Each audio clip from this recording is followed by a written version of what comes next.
Olá, paz do Senhor Jesus, estamos de volta.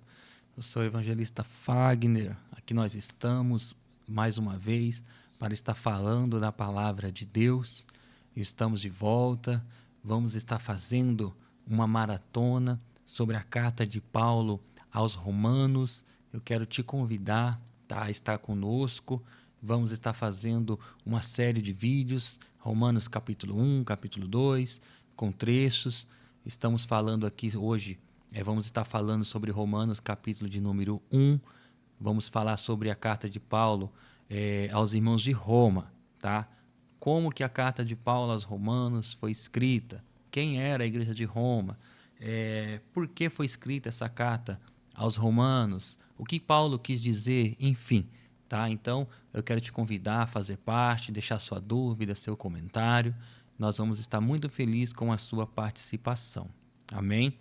Eu peço que você abra comigo a sua Bíblia no livro de Romanos, capítulo de número 1. Vamos estar falando aqui sobre o versículo 8 até o versículo 15, tá? Brevemente, para não estender muito o vídeo. E assim nós vamos estar passando os temas. Conforme Paulo escreveu a carta aos Romanos dividido por temas, assim a gente vamos estar fazendo aqui também. Amém? Quando que Paulo escreve a carta aos Romanos?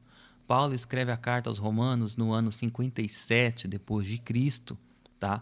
Estando ali na sua terceira viagem missionária, tá? Ele envia a carta aos Romanos por intermédio de Febe, na terceira viagem missionária, na sua última passagem aos Coríntios, tá? Então Paulo ele escreve essa carta aos Romanos com a intenção de traçar o seu caminho, a sua rota, porque Paulo tinha a intenção de passar em Roma. Tá? Nós sabemos a história que Paulo, infelizmente, não teve tempo de ir lá fazer a obra missionária. Ele foi a Roma mais sim, por parte do seu julgamento, mas ele tinha essa intenção. Nós vamos estar vendo aqui que ele tinha muita intenção, muita vontade de fazer parte com os irmãos de Roma, de participar, de conhecer os irmãos de Roma, mas infelizmente ele não teve esse tempo. Tá? No capítulo de número 1 e versículo de número 8, Paulo ele faz ali menção à igreja de Roma, qual era o impacto que a igreja de Roma tinha na sociedade naquela época. Até porque, como Paulo estava em Coríntios, o que ele sabia da igreja de Roma era aquilo que ele ouvia, aquilo que as pessoas traziam até ele, já que ele ainda não tinha pisado os seus pés ali como missionário, pregando a palavra de Deus. E ele diz aqui no versículo de número 8: primeiramente dou graças a Deus por Jesus Cristo acerca de vós, porque em todo o mundo é anunciado a vossa fé. Paulo está dizendo aqui no versículo de número 8 que a igreja de Roma ela é uma igreja que tinha testemunho. Ela é uma igreja que em todo lugar onde ele passava, alguém falava sobre a igreja de Roma. A igreja de Roma tinha algo que chamava a atenção de todos naquela época, que a fé deles tinha algo diferenciado das outras igrejas, que chamava a atenção de todos. Foi inclusive isso que chama a atenção do apóstolo Paulo, e ele desperta essa vontade maravilhosa que ele tinha de estar ali com os irmãos. Então, você olha no versículo de número 8, que a fé dos romanos era conhecida, o testemunho dos romanos era conhecido. Então, os romanos eles tinham um ótimo testemunho. Tá? Os romanos eles tinham um ótimo testemunho aonde que o nome deles chegasse. Então, ponto principal da igreja de Roma, um bom testemunho. Tá? Era uma igreja bem falada, uma igreja bem sucedida, uma igreja de exemplo, onde todos poderiam pegar os irmãos de Roma como exemplo. Amém? Qual é o tema da carta aos Romanos? Paulo escreve toda a carta aos Romanos trazendo o tema de justificação pela fé. Por quê? A igreja de Roma é uma igreja onde tinha pessoas de todos os povos do mundo, que era a capital do império. E você já deve ter ouvido falar sobre uma frase que diz: todos os caminhos levam a Roma. Então, havia estradas que ligavam todas as principais cidades até Roma. Então, ali era um lugar que tinha pessoas de todos os lugares do mundo. Então, imagina, a igreja também era assim. Havia ali cristãos gentios, havia ali cristãos judeus, havia ali também cristãos judaizantes, que você lembra que os judaizantes dá bastante trabalho para Paulo, que são aqueles cristãos que recebem a Cristo como o Salvador, mas ainda pregam a prática da lei. Então Roma tinha muita divergência sobre como que ia seguir a salvação. Então o tema da carta aos Romanos inteiro é sobre a justificação, sobre a salvação, tá? Como que o homem pode ser salvo? Como que o homem vai ser salvo? Vai ser pela lei? Vai ser pela graça? Vai ser pela fé? Vai ser para como que vai? Então Paulo ele foca nessas instruções sobre a igreja de Roma, tá? É importante a gente traçar que havia bastante divergência ali, porque os judeus cristãos judaizantes, eles ainda viviam a prática da lei, porém eles queriam impor que os gentios convertidos também vivessem as práticas da lei. Então aqui nós vamos ver que Paulo, no decorrer dos capítulos da carta aos Romanos, ele desembaraçando esse rolo e mostrando para o povo que não é bem assim que funciona, que Cristo veio para cumprir a lei, e a lei ela não se aplicava aos gentios, tá? E nem até aos judeus, mas se os judeus quisessem continuar guardando sábados, enfim, não teria problema, mas não podia se aplicar isso aos gentios, porque nós viemos ao conhecimento da salvação pela graça, amém? Então, até aqui, nós conseguimos entender o motivo da carta, tá? Essas divergências. Mas aqui Paulo ainda está falando sobre a igreja de Roma. No decorrer dos vídeos, nós vamos estar chegando sobre esses pontos, tá? Versículo de número 10, versículo 9 e 10, assim: porque Deus, a quem eu sirvo, meu filho, no evangelho do seu filho, me é testemunha de como insensavelmente faço menção de vós, pedindo sempre em minhas orações, que, em algum tempo, pela vontade de Deus, me ofereça a oportunidade de conhecer a vós. Em algumas traduções de ir-te convosco. Então, aqui nós vemos que Paulo ele tem essa vontade de ir a Roma, esclarecer todo esse bolo, e sabendo que, por mais que a igreja tinha essas divergências, eram um povo de fé, tá? Eram irmãos de ótimo testemunho. E me chama a atenção no versículo de número 10 que Paulo fala que incansavelmente ele ora pela igreja de Roma. Vamos parar para pensar, repito, quem fundou a igreja de Roma? Não foi Paulo. Quem fundou a igreja de Roma? Não foi Pedro. Algumas religiões, o catolicismo acredita que foi Pedro, mas Pedro também não foi a Roma. Pela trajetória bíblica de Atos, não foi. Então, assim, não se sabe quem foi o fundador de Roma. Mas aqui você encontra um apóstolo que tinha inúmeras igrejas abertas por ele, falar que ele coloca o seu joelho no chão e ora por uma igreja que não é dele. Eu coloco esses versículos do capítulo de número 1 como exemplo de que nós temos que orar pelo próximo, de que nós temos que abençoar a vida do próximo, que nós temos que falar bem do próximo, porque Paulo aqui ele coloca tudo isso como exemplo do seu investimento que ele tinha de fé, de oração, de menção aos romanos, por uma igreja que não tinha nada a ver com ele. Tá? Ele poderia enaltecer as suas igrejas, mas aqui não, ele está falando que a igreja de Roma é exemplo, que a igreja de Roma tem um bom testemunho, que incansavelmente ele faz menção, eles falam bem, olha, eu vou te falar uma coisa, eu fundei Éfeso, Corintos, enfim, Filipos e outros lugares, mas tem uma igreja aí que ela é boa, a igreja de Roma. A igreja de Roma é boa, os irmãos têm fé, os irmãos têm obra e tal, mas Paulo, quem fundou a igreja de Roma e você? Não. É fácil nós falarmos bem das nossas coisas, das nossas práticas, aquilo que nós fazemos de bom.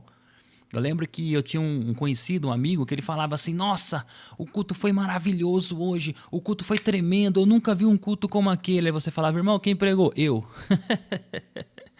Então era fácil você falar bem de você, daquilo que você faz.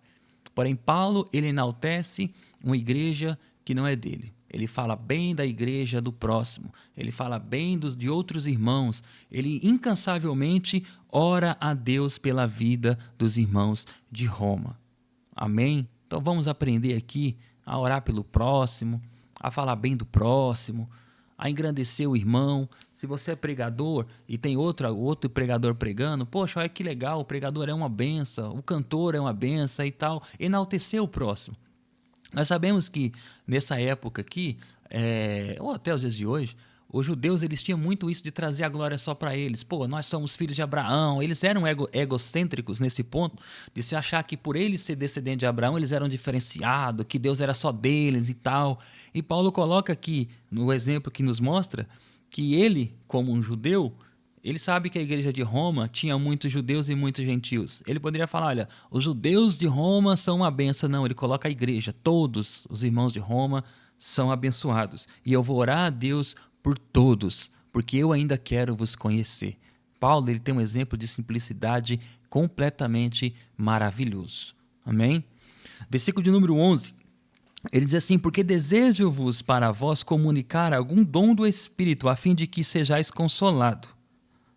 Isso é, para que juntamente convosco eu também seja consolado pela fé mútua, tanto vossa como a minha.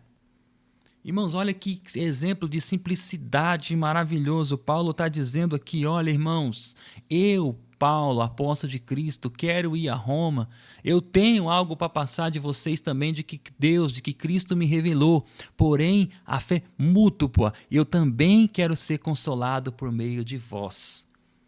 Nós estamos falando aqui de um apóstolo que viu Cristo, que Cristo desceu para ele, o Senhor apareceu para ele, chamou ele para o ministério. E agora esse homem está dizendo que a igreja é tão abençoada que ele quer ir lá ouvir os irmãos. Ele quer ser consolado pela fé mútua. Quer dizer, eu vou falar de Jesus para vocês, mas eu também vou ouvir vocês falar de Jesus para mim.